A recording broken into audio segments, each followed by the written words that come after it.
सोचिए, 96 करोड़ 80 लाख। ये सुनने में किसी देश की आबादी लगती है ना?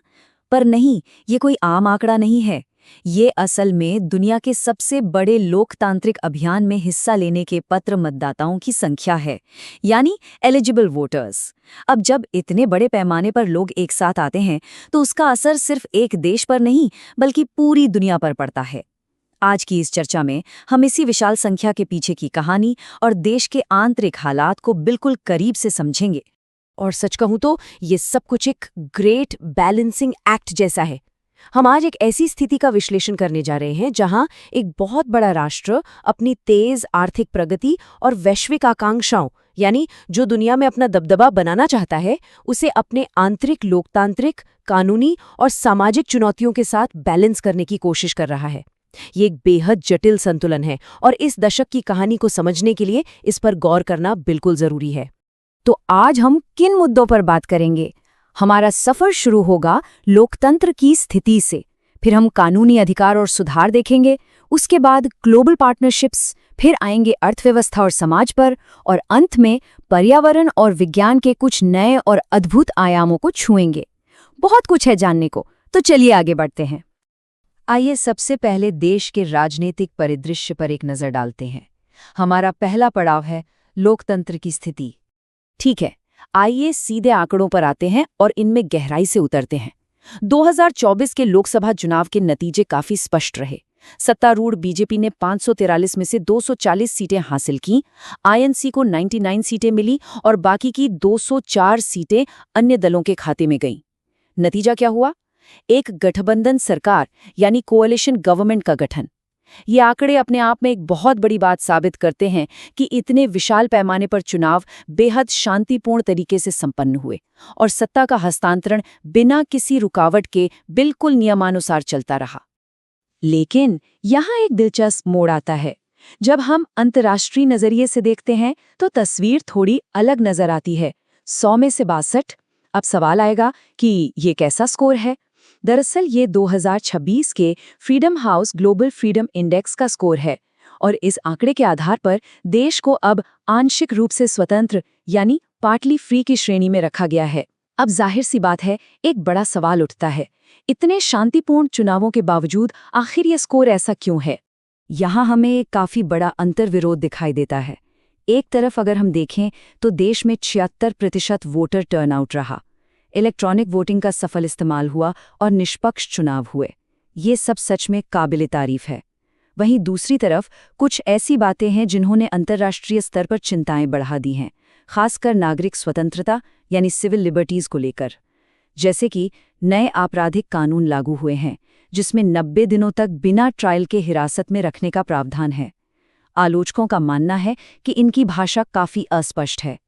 इसके अलावा सिटीजनशिप अमेंडमेंट एक्ट का लागू होना और प्रेस की आज़ादी पर कथित दबाव, ये कुछ ऐसे मुद्दे हैं जिन्होंने इस ग्लोबल स्कोर पर अपना असर डाला है।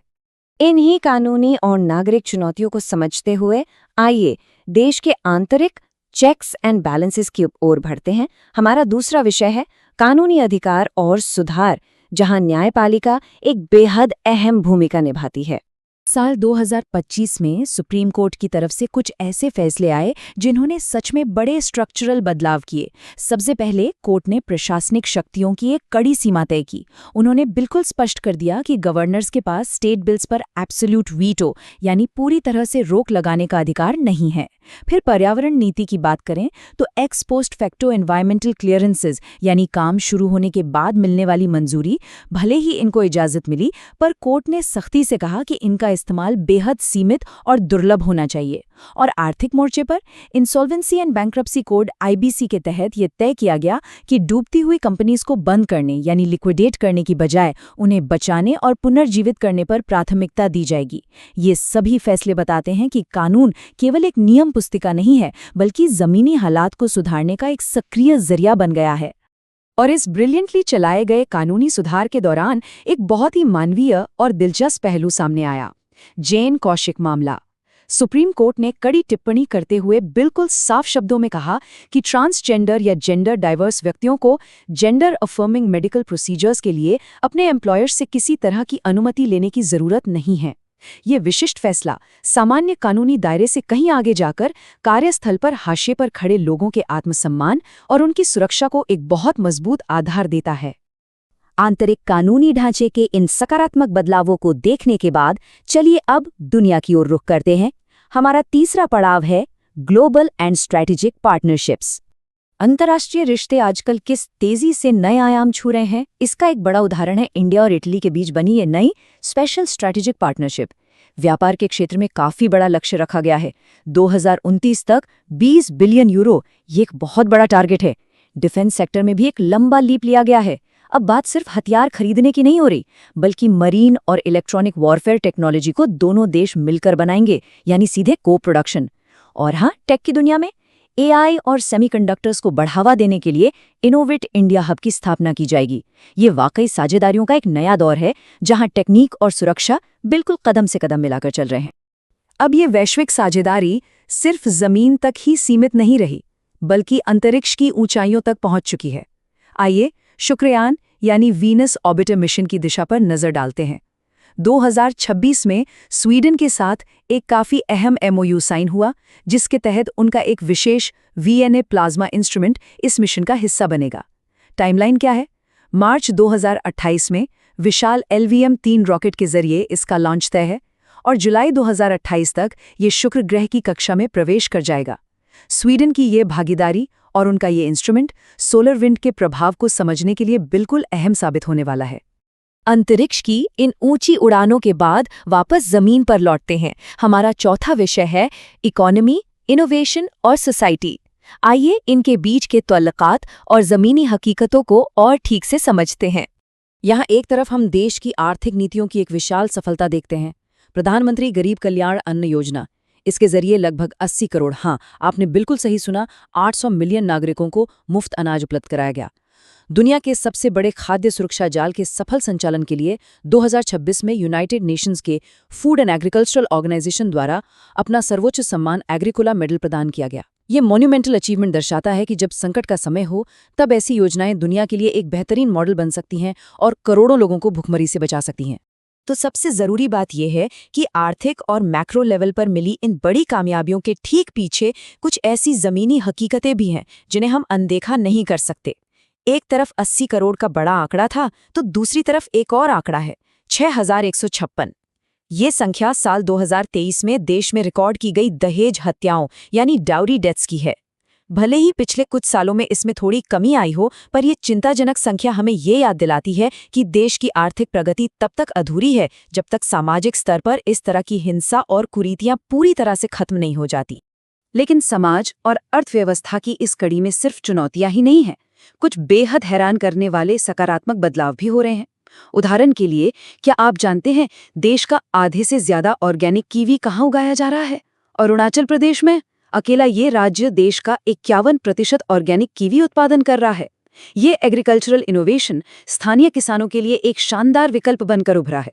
इसने किसानों को पुरानी स्लैश एंड बर्न, जिसे झूम खेती भी कहते हैं, उसे छोड़कर आर्थिक और पर्यावरण दोनों के अनुकूल एक सस्टेनेबल रास्ता अपनाने के लिए प्रेरित किया है।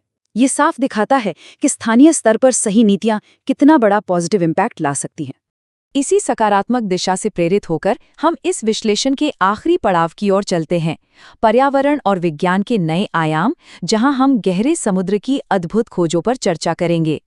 गहरे समुद्र से आई ये नई खोज आपको हैरत में डाल देगी और बताएगी कि प्रकृति आखिर कितनी जटिल है। हाल ही के लिंग्विस्टिक एनालिसिस यानी भाषा विज्ञान विश्लेषण से पता चला है कि स्पर्म व्हेल्स आसपास में बात करने के लिए कोडास का इस्तेमाल करती हैं, जो कि रैपिड फायर एकॉस्टिक क्लिक्स होते हैं। पर सबसे चौंकाने वाली बात यहाँ शुरू होती है। ये व्हेल्स इन क्लिक्स के भीतर बिल्कुल इंसानों की तरह अपने गले की रेजोनेंट फ्रीक्वेंसीज को बदलती हैं, जिन्हें फोमेंट्स कहा जाता है। इस तरह ये वाउल यानी स्वर जैसी ध्वनियां बनाती हैं। ये इस बात का एक अनोखा और अद्भुत प्रमाण है कि गहरे समुद्र में इन जीवों ने बिल्कुल अपने आप मानव जैसी एक जटिल संचार प्रणाली विकसित कर ली है।